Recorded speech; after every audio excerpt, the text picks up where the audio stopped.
Hello, everybody. Welcome again to another broadcast. I hope you guys doing good. Your week is going good.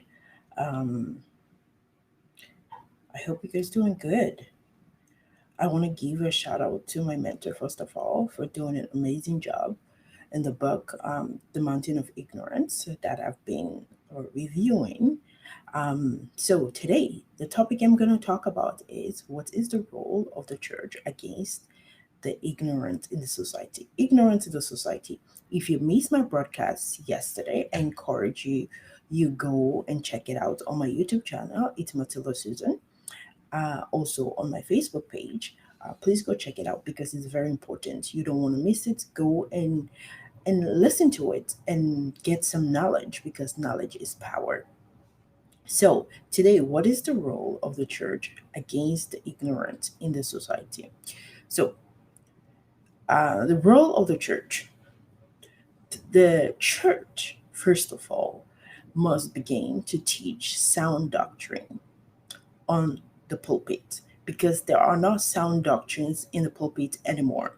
What God actually wanted us to do, to preach, the gospel that God wanted us to preach, it's not being preached in the pulpit anymore. All they talk about is either money, deliverance, miracle. That is the most thing that is being preached. They don't preach about things that Jesus Christ was preaching against, or Jesus Christ was preaching while he was here on earth. He teaches us what we need to do, how we need to live our life, and that is not being portrayed in the churches today. It's all kind of nonsense that is happening in the churches today. Deliverance, taking water, no, Pepsi or beverage and washing yourself, say you're cleaning yourself because you want a sweet. What kind of ignorant is that? Or taking Javex and drinking it, say you want to clean out.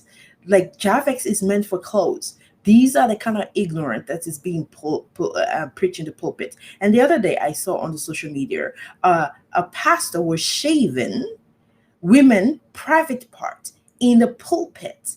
Can you just imagine the ignorance that is being preached, that is being done in the name of God? How would you be shaving the woman private part in front of people and you saying that they're gonna bring man or whatever? That's just an ignorant. And people are living in this ignorant and they believe these pastors that, oh yeah, I want man, I want a rich man, I want something. That is how they manipulate you.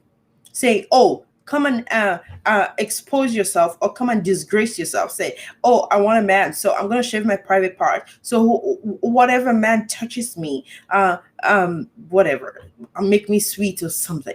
I don't know what the nonsense that they're going through her. So we need to change that because we need to bring down all the superstitious and false doctrine that is being happening in the pulpits today because the dignity of labor must be taught in our churches and the beauty of the hard work must be approach, right? Because today, a lot of pastors tell, oh, you don't need to work, just manipulate people. Oh, bring your tithe and offering, bring your money. And they're getting rich and you getting poor. And you believe that instead of the pastors, some that tell you, go find a job, go work hard. You need to work hard. No, they don't encourage working hard in churches today. What they encourage is laziness. Oh, just go pray and fast. Don't get me wrong. I love praying and fasting. I love praying and fasting, but you need to back the praying and fasting with some action. That's when you're going to get results. You can't just pray and fast and sit and wait. No. God said, if God puts something in your mind that you know it's the plan of God and it's going to benefit God and it's going to benefit generation to come, that's a good enough reason. Then you say, God, this is what I want to do. And I know it's part of your plan for my life. So guide me and I'm going to take action on it. It's only when you take action that's when you see results. So People should be trained and released back into the society, because today in a lot of churches today, people members are not being trained and released back into the society. They keep you. The pastor will keep you. Said, no, you gotta stay with me. You can't go anywhere. You can't go any other church. You can't do anything. You need to follow my order. You need to do, because you're under my covering now. And all of those kind of things that has been taught in the pulpits today. No, God, when Jesus Christ was here on earth, for example, when he trained his disciple, what did he do? Did he keep them? No, he didn't keep them. He sent them, he released them, said, now you go make disciples of nations. Go do what I have taught you. I am giving you, okay, to go away. But no, pastors will keep you in the church. They keep you in bondage. They keep you in slavery. You need to carry their Bibles. When they have two hands to carry their own Bible, oh, you need to carry their wallet. Oh, you need a bodyguard, all kind of things. When Jesus Christ was here, he was going by himself. He was doing things. He had his people around him, but he was doing things by himself. But today, that is not being done today. So we need to bring down the mountain of ignorance. The other thing that churches need to do, they need to have different type of NGOs, movements against organizations should be raised by the church to address different areas of the ignorance in the society. Like when it comes to prostitution, there has to be somebody that have to address that. NGOs, how to get the women not to do prostitutions, right? Bring them, give them something to do.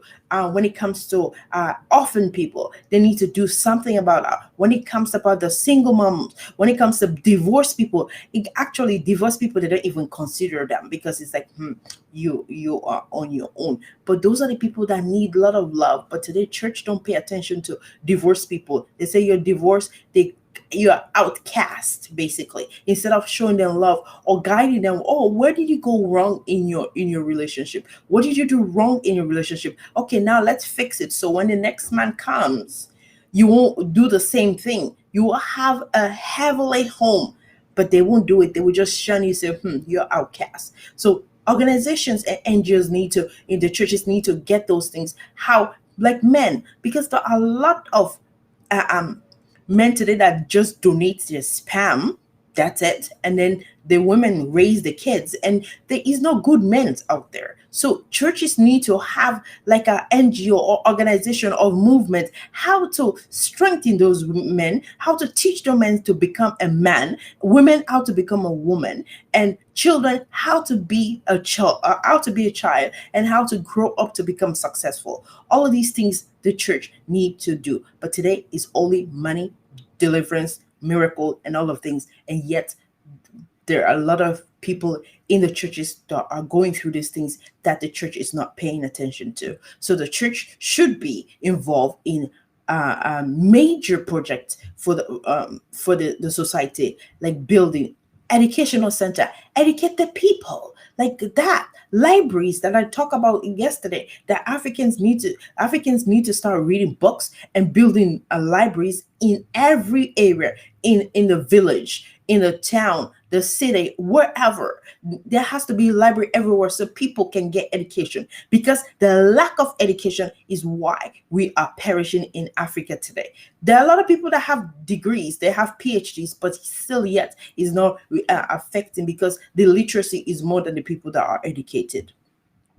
Okay, so personal responsibility. Each and every one of us has to take a personal responsibility of our action, of our behaviors, about what is happening in our society, because every individual should be taught to take personal responsibility for self development, and also acquiring knowledge and studying and eradicate ignorance from their personal lives, because everybody's ignorant about something. The only time you won't be ignorant when you get knowledge about that thing, and then you are knowledgeable about things, that you're not going to be destroyed anymore, because you have acquired the knowledge that is necessary for the area that you're failing in. So everyone should be involved in enlightening the masses of every skills within their reach, as possible. So everywhere, educate. That's all we need to do. So we should not close our eyes to the ignorance of the individual in our families, because there are ignorance in our families that we don't teach our children the right thing. We as a parent don't do the right thing. Our husbands don't do the right, wife don't do the thing. All of those things because of ignorance. That is why a lot of marriages are failing today. But when you get the right knowledge, when you plug in the right formulas that you need to plug, guess what? You will have a happy. People are doing it. Those people that take the time to get education, guess what? They are living a very happy, peaceful life in their marriage. But when you decide to not do that, guess what? You will perish because of lack of knowledge. So we need to wage war against ignorance everywhere. We must come together as a nation to join forces together to fight against ignorance in different area. So we need to get organizations, we need to get NGOs, we need to get movement, we need to get rally, we need to get camps, training, social clubs.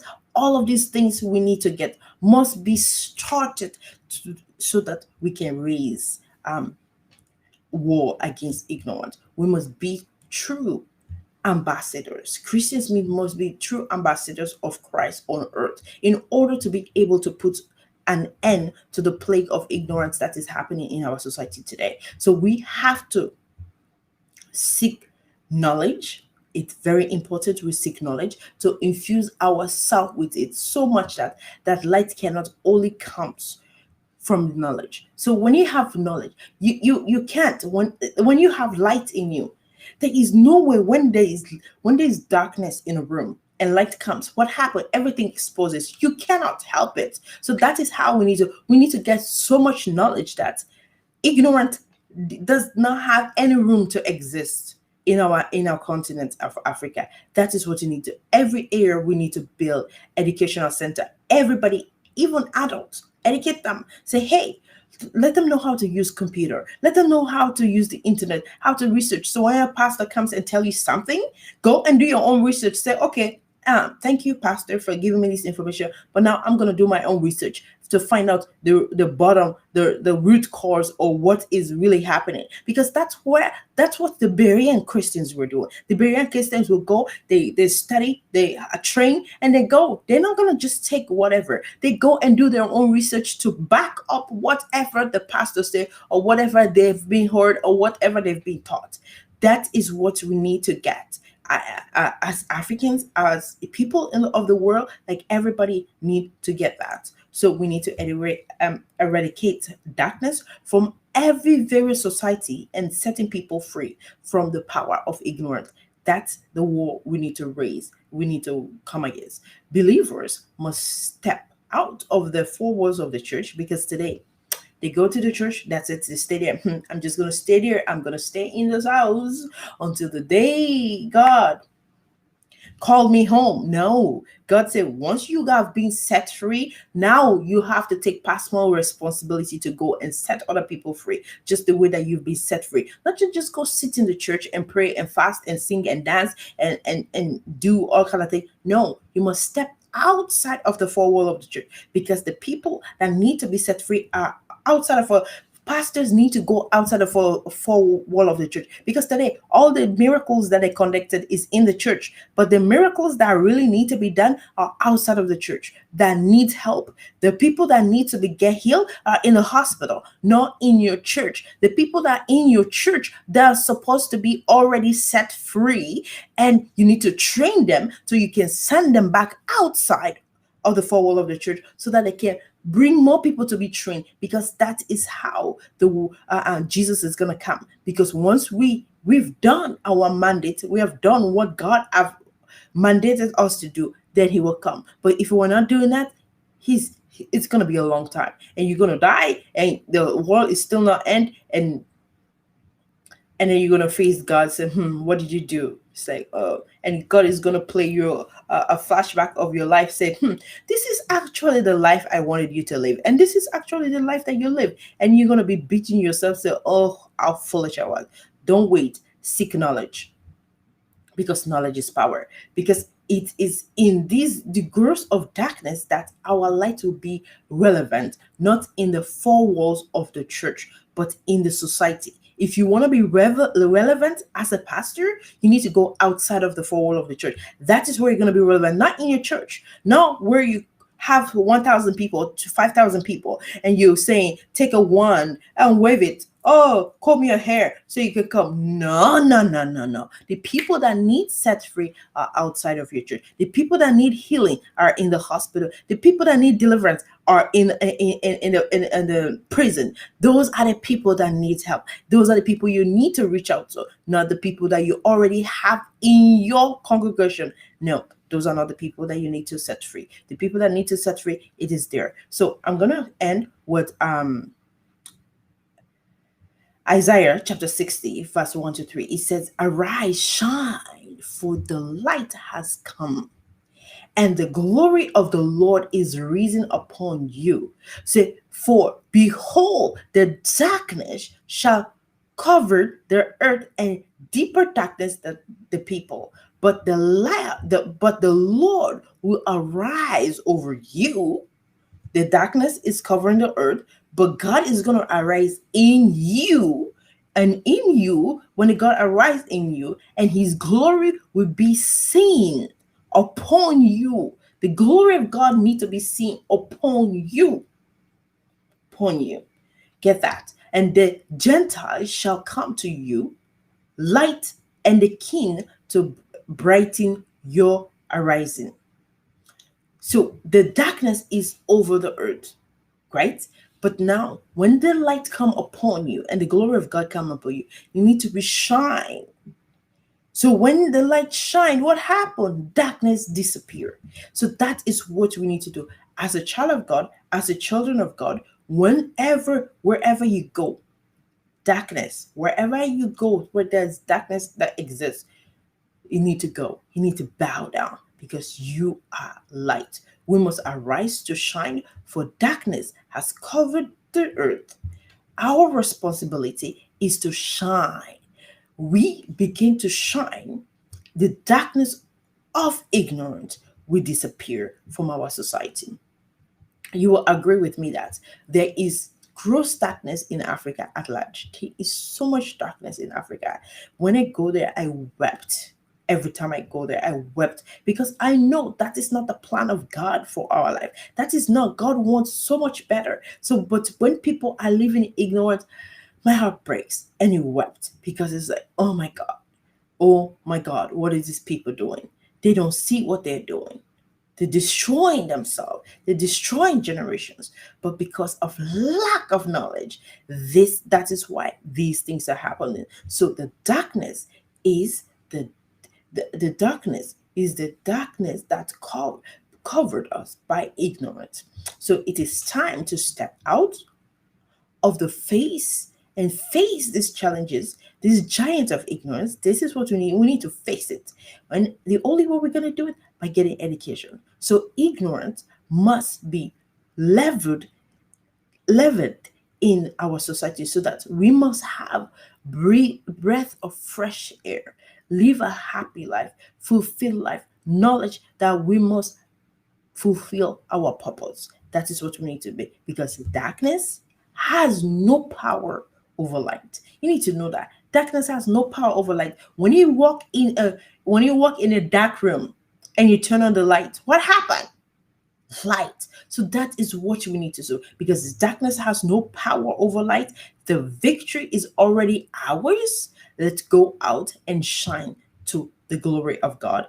Africa will surely be great and arise, and the church need to arise, brethren need to arise, pastors need to arise, people need to arise in order for us to be great again in the continent of Africa. We need to get education. We need to educate each and every the people in the village, the people in the town, the people in the city. Everybody need to have free education, and we need to open educational center where we teach people. And if we start doing that in every African countries, oh my God, the other continents are going to be scared of us because we are so blessed in our country. We have so much resources. We have so, but because of ignorance, we're fighting against each other, and we are not doing what God actually wanted us to do. So please, let's arise and let's make our continent great again by by teaching the right things in the pulpit, in the churches, and the churches need to be going to the areas that need deliverance and not just bringing people and conducting deliverance services in your pulpit, because you need to be teaching. Because if those people are already set free, you need to now teach them, equip them to go back outside of the church so that they can go teach other people, they can go deliver other people. The church is supposed to be a training center, not to conduct deliverance. Training center, train them, set them free, teach them what to do, and then send them. Say, hey, now you go make your own 10 disciples, because that's what we need. Okay, now 10 disciple comes, you train those 10 disciples, and each of those 10 disciples now go make another 10 disciples. That is how we're going to reach the world, and we're going to spread the gospel of Jesus Christ. Thank you guys so much for listening and taking the time. And don't forget to share this message and tag somebody that need to hear this. And don't forget to subscribe to my YouTube channel also. So thank you for everything. And you guys have a wonderful day, and God bless you, and peace and bye. See you on my next